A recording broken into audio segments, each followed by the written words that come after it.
Oke, bismillahirrahmanirrahim. Assalamualaikum warahmatullahi wabarakatuh. Saya di sini dengan Isprianto Putra. Di sini ya, saya akan menjelaskan sedikit tentang Python. Jadi bagian modul. Jadi modul itu kita ketahui dulu, modul itu adalah sebuah file yang berisi kode pemrograman Python. Nah, sebuah file yang berisi kode pemrograman Python misalnya itu example.py. Disebut modul adalah nama modulnya adalah example. Nah, gitu. Jadi modul digunakan untuk memecah sebuah program besar menjadi file-file yang lebih kecil agar mudah di manajemen atau diatur atau diorganisir. Nah, jadi model itu membuat kode bersifat reusable, artinya modul bisa dipakai berulang-ulang di mana saja diperlukan. Jadi modul itu tidak lain adalah program biasa. Nah, kita lihat ya contoh membuat modul di sini. Terus kita langsung coba ke prakteknya. Untuk prakteknya bisa dipercepat sih.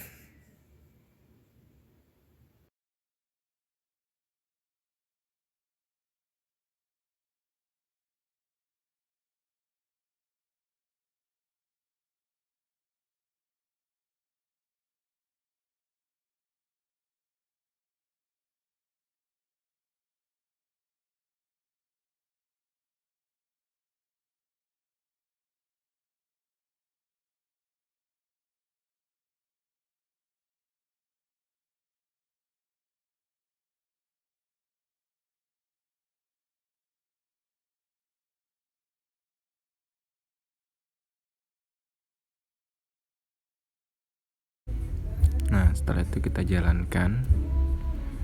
Maka kalau keluar seperti ini berarti sudah. Tadi kita sudah lihat ya, cara gimana buat salah satu modul. Nah, sekarang kita bagaimana cara mengimport modulnya. Cara mengimport modul malah ini, kita bisa mengimport modul itu ke dalam program Python yang kita buat dengan mengimport modul. Maka definisi, variabel, fungsi, dan yang lainnya ada tadi dalam modul kita buat tuh kita bisa gunakan. Jadi kita mengimport modul dengan menggunakan kata kunci import. Misalnya nih, kita akan mengimport modul example yang sudah kita buat di atas. Maka kita bisa mengetikkan perintah berikut di idle kita maupun di command prompt. Nah, jadi kita ketikkan tuh import example. Nah, setelah kita import maka kita bisa menggunakan tadi tuh isi dari modul example yang kita tadi buat. Kita bisa mengakses fungsi maupun variabel global di dalam modul dengan menggunakan operasi titik. Misalnya ada sebagai berikut. Jadi kayak gini ya, example titik. Kita lihat.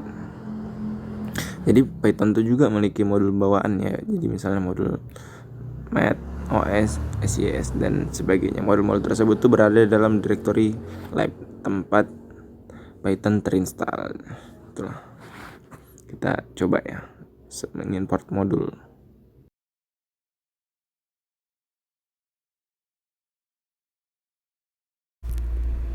Ini diimport, terus example.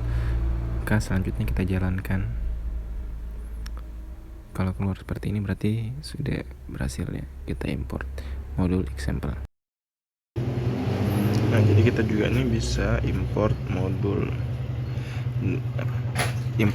dengan import. Jadi kita masukkan import math, terus kita tampilkan dengan penampilannya itu dia langsung di print kayak gini. Bisa lihat contohnya. Nah, hasilnya bakalan seperti ini. Ada juga import modul rename. Perbedaannya dia cuma menambahkan as pada depannya sebagai pengganti ya, atau untuk menyingkat nama sih yang lebih tepatnya. Oke, bahkan jadi untuk import modul dengan import sama import modul dengan modul rename bakalan kita gabung contohnya dan dipercepat.